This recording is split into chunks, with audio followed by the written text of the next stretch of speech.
Sinibak ni Pangulong Bongbong Marcos si Police General Nicolas Torre bilang PNP Chief. Halili sa kanya si Lieutenant General Jose Melencio Nartates. Live mula sa Camp Crame, nangunguna sa balita si Mon Gualvez. Mon, ano bang dahilan kung bakit inalis sa pwesto si Torre? Jiggy, ayon kay DILG Secretary John Vic Remulla, nais ni Pangulong Bongbong Marcos na magkaroon ng bagong direksyon pagdating sa Philippine National Police o PNP. Sabi pa nga ng kalihim, wala raw bahid ng politika ang pagkakasibak sa pwesto kay Torre na halos 3 buwan pa lamang na nauupo bilang hepe ng Philippine National Police. Actually, naging mahirap pang araw sa Pangulo ang naging desisyon nito, lalo't malaki ang naging ambag ni Torre sa pambansang pulisya.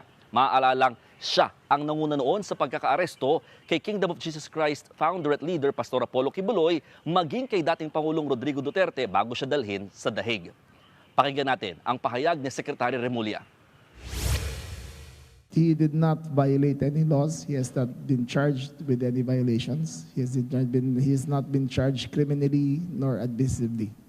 It is simply a choice of the President to take a new direction for the PNP. The President has made a decision to go in another direction. The President reserves the right to see what is best fit for the PNP. Mon, may kinalaman ba sa pagkakasibak kay Torre ang issue sa reversal ng NAPOLCOM sa balasang pinatupad niya sa PNP? Jiggy, sabi ni Secretary Remulla, isa raw yan sa mga isinaalang-alang ng Pangulo sa kanyang naging desisyon.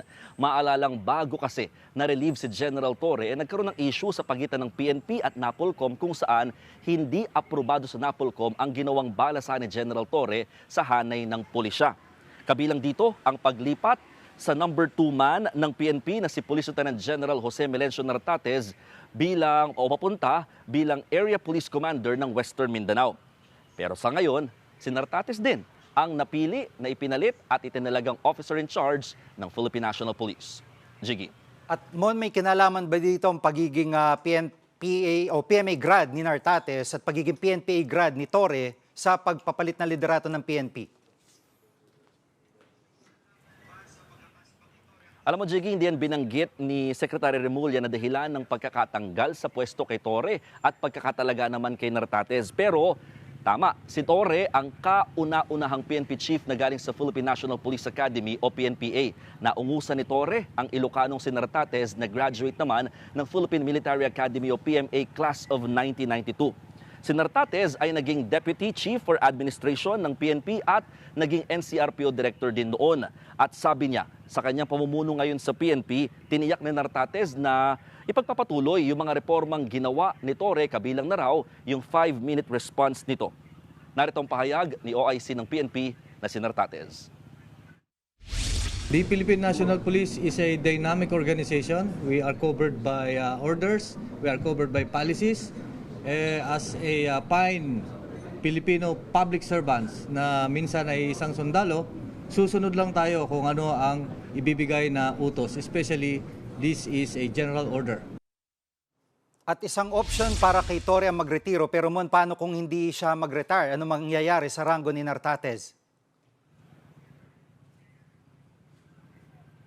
Jiggy, alinsunod sa PNP policy, isa lang dapat ang may hawak bilang 4-star rank police general ng PNP. Kaya naman kung hindi magre-retiro si Torre, mananatili sa kanya yung kanyang ranggo habang pwede siya mapunta sa Office of the Chief PNP o ng Personnel Holding and Accounting Unit ng Pambansang Pulisya. Nakatakda rin itong pag-usapan at pagdesisyonan naman ng NAPOLCOM. Samantala, nagpahaging din si Secretary Remulla na posible raw bigyan ng ibang posisyon si Torre sa pamahalaan. Jiggy, no-show si Torre sa ginawang change or assumption of office ceremony kay Nartates. Wala pa rin siyang formal na pahayag hinggil sa pagkakatanggal sa kanya sa pwesto. Balik sa iyo, Jiggy. Yan po ang ulat ni Mon Gualvez live mula sa Camp Crame. Mga kapatid, Jiggy Manikad po, pagdating sa mahalagang balita sa loob at labas ng bansa, dapat una sa lahat, mag-follow at mag-subscribe na sa social media pages ng News 5.